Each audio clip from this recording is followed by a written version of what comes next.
Shalom, meus irmãos, sou eu aqui novamente. Hoje eu quero tratar com vocês o tema de Halahá. O que significa Halahá? Halahá pode significar caminho, ou seja, um caminho a seguir. A Halahá ela está na Torá oral, em paralelismo com a Torá escrita. Muitos do judaísmo ortodoxo creem que quando Deus deu a Torá para Moisés, ele também deu a Torá oral e a Torá escrita. E que Moisés ensinou com muita veemência para Josué, e Josué ensinou para os anciãos, e os anciãos ensinou para o povo, e assim sucessivamente. É tanto que a gente temos ali a Mishnah, que são ensinos orais, e temos ali a Guemará, o Talmud, que são discussões sobre a Mishnah dos rabinos. Ali tem Hillel, tem Shammai, tem Akiva, tem muitos rabinos aí renomados que discutem até mesmo ensinamentos ali da Torá escrita. Muito bom para quem já leu e quer ler o Talmud babilônico, o Talmud de Jerusalém. É muito bom também o Targum. E olha só que interessante, no judaísmo existe a Halahá para os gentios, olha só. A gente encontra uma discussão em Atos 15. Espera aí que eu já vou para lá. Estou só introduzindo aqui. No judaísmo, existe uma halahá, por exemplo, você que quer ser praticante do judaísmo, você vai virar Bnei Noah, ou seja, filhos de Noé. Bnei, filho, Noah, Noé. Você vai ser ali um filho, um descendente de Noé. Olha só que interessante que no judaísmo ortodoxo tem as 7 leis de Noah.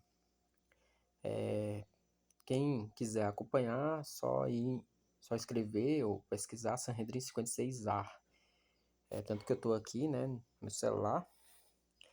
Vou ler aqui para vocês, que fala assim: os sábios ensinaram em uma baraita os descendentes de Noé, ou seja, toda a humanidade, isso aqui é para a humanidade. Foram ordenados a observar 7 mitzvot, ou seja, 7 mandamentos. A mitzvah de estabelecer tribunais de julgamento e a proibição de abençoar, ou seja, amaldiçoar o nome de Deus é uma proibição. Proibição de adoração de ídolos, proibição de relações sexuais proibidas, proibição de derramamento de sangue, e proibição de roubo, e proibição de comer um membro de um animal vivo. Ou seja, e também tem um mandamento também para criar também fóruns, né? Ou seja, lugares para julgar, para ter aí um equilíbrio nos princípios do ser humano. Então essa aqui é a lei para a humanidade. Para a gente ver, Halahá é um pensamento judaico, tá? Então isso é algo judaico de fazer. Então todo judeu, erudito, e que é escolhido para extrair ensinos da Torá, ele cria uma halahá. E será que com os discípulos foi diferente? Ou eles não criaram halahá? Tanto que no judaísmo, para vocês verem que até no judaísmo ortodoxo existe até uma halahá para você transgredir a Torá. Você sabia disso? Olha só que interessante. Interessante sim no sentido, né, que eles criaram essa halahá, não interessante para incentivação de transgredir a Torá, até porque eles não fizeram em prol desse pensamento. Mas, por exemplo, se você for lá em Sanhedrin 74a, eles falam que, por exemplo, se você estiver em uma circunstância de vida envolvendo a sua vida e alguém te obrigar ou senão vai te matar, nesse sentido você pode transgredir alguns mandamentos da Torá, exceto idolatria, fornicação e assassinato. Se não for esses 3, o resto você pode ali transgredir para salvar a sua vida, tá? Isso aqui é uma halahá do Sanhedrin 74a, tá? Tô só exemplificando. E que existe até uma halahá para esse sentido, tá? Que vamos lá então, voltar lá em Atos 15. Então, meus irmãos,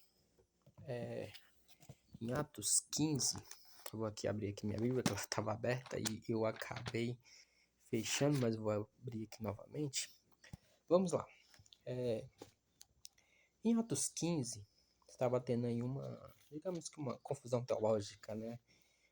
Vamos ler aqui então Atos 15, versículo 1, que fala assim: Entretanto, havia descido alguns da Judéia e começaram a ensinar aos irmãos: se não vos circuncidardes, segundo a norma de Moisés, não podereis salvar-vos.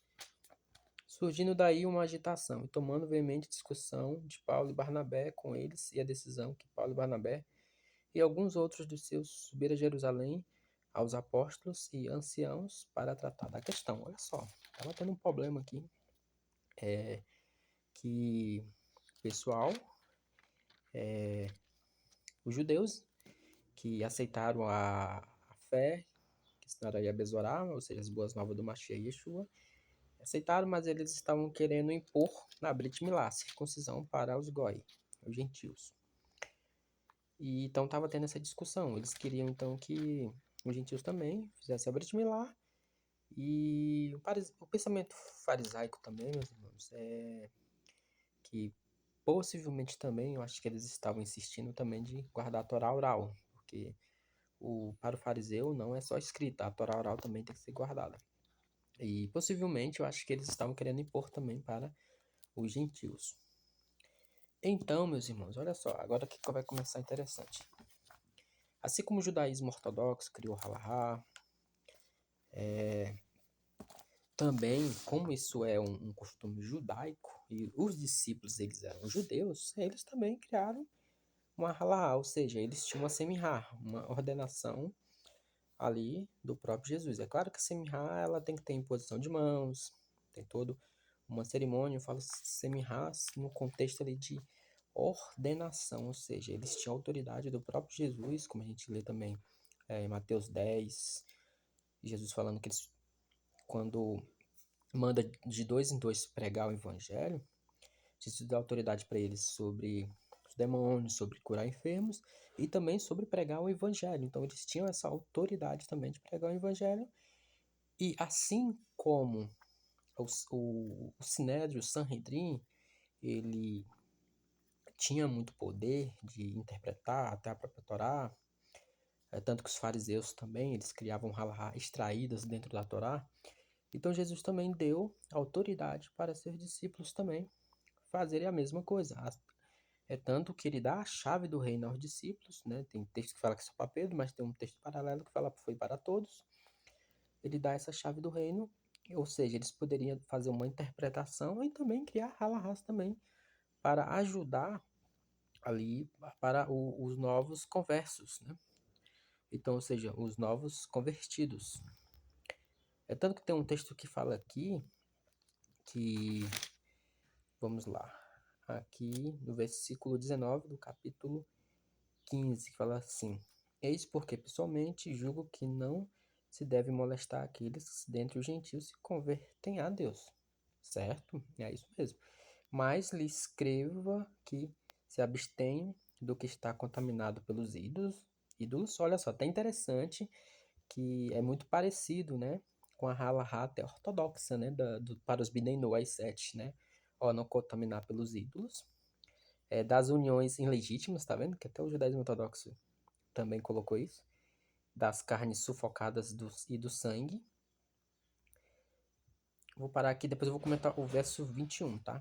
Olha só, abandonar a idolatria. Onde está escrito isso? Na Torá, Êxodo 20, do versículo 1 ao 3. Se abster de toda qualquer promiscuidade. Onde está isso? Na Torá. Levítico 18, do 6 ao 23. E Deuteronômio 22, versículo 20 ao 29. Não comer carne sufocada. Levítico 17, 23. Não comer sangue. Levítico 3, 17. Levítico 17, 12 a 14. Olha só que interessante. Então, eles extraíram essa halahá, ou seja, esses 4 mandamentos iniciais para os gentios que estavam vindo dentro da própria Torá.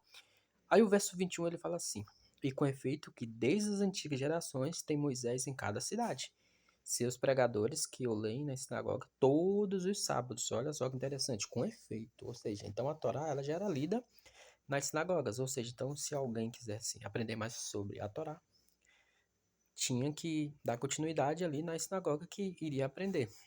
Até porque, meus irmãos, essas 4 halahás iniciais, ou mandamentos iniciais que os discípulos inseriram na nova aliança, ela é bastante interessante.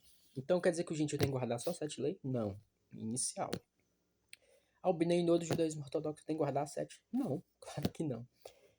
Tanto que eles têm Bnei hoje, guarda festa, guarda Shabat, só que no pensamento do judaísmo ortodoxo ele tem que ter um acompanhamento do rabino, aí o rabino vai ensinando e vai dando um aval para ele guardar as outras leis, como diz um ditado talmúdico, né, que uma obediência puxa a outra a obediência, assim como Davi também fala que o abismo puxa o outro, né? Então, ou seja, se você obedece um ponto, você vai estando apto para você ir obedecendo outro ponto e assim sucessivamente, tá? Então foi isso que os discípulos fizeram. Eles criaram uma halahá inicial para que os gentios observassem, ou seja, extraíram da própria Torá. E no versículo 21 fala que era lido nas sinagogas, ou seja, Moisés, a lei, a Torá. Até porque a Torá, imagina, você ensinar 613 leis, para quem, por exemplo, está chegando na fé, não tem como, porque requer anos para ensinar isso. Assim como alguém que chega na sua igreja, você ensinar, se a sua igreja tiver 28 doutrina, 30 doutrina, 40, enfim, um X de doutrina, não dá para a pessoa aprender tudo em um dia. E ela, conforme ela vai frequentando, né, ela vai aprendendo e assim ela vai se adequando e ela vai praticando ali os ensinos conforme a sua doutrina da sua igreja. Assim foi com os gentios que eles estavam chegando aí na fé. Então, assim, tinha alguns que não obteram ali uma autoridade de Jesus como discípulos e queriam impor pensamentos interpretativos para os gentios. Por exemplo, a circuncisão, a Brit Milá. Queriam pregar a Brit Milá em um contexto salvífico e de justificação, sendo que o sacrifício de Jesus é que estava sendo propagado como um pensamento de justificação e salvífico, e não a Brit Milá. Agora, quem crê em Jesus, o judeu que crê em Jesus, não pode praticar a Brit Milá, a circuncisão? Sim, pode, com certeza pode. Um gentio, um goi, ele pode querer praticar a circuncisão? Sim, pode também. Ele não olhando para a circuncisão como um meio salvífico, mas sim o sacrifício de Jesus ele pode, porque se ele quer guardar toda a Torá, é legal ele circuncidar também, se ele quiser. Então é nesse sentido, de não que o sacrifício de Jesus ele possa estar em cima como meio salvífico e de justificação. Então essa era ali o contexto da confusão teológica. Porque tem contexto que a gente vai ver que é justificação, tem contexto que é de santificação. Então você tem que entender cada contexto no seu lugar. Então os discípulos lançaram essa halahá inicial para quem estava chegando, mas não querendo dizer que não podiam guardar a Torá, mas falando que a Torá era lida no versículo 21 do capítulo 15, que era lida todos os sábados nas sinagogas. Shalom, meus irmãos, eu vou encerrar por aqui, senão o áudio vai ficar extenso demais.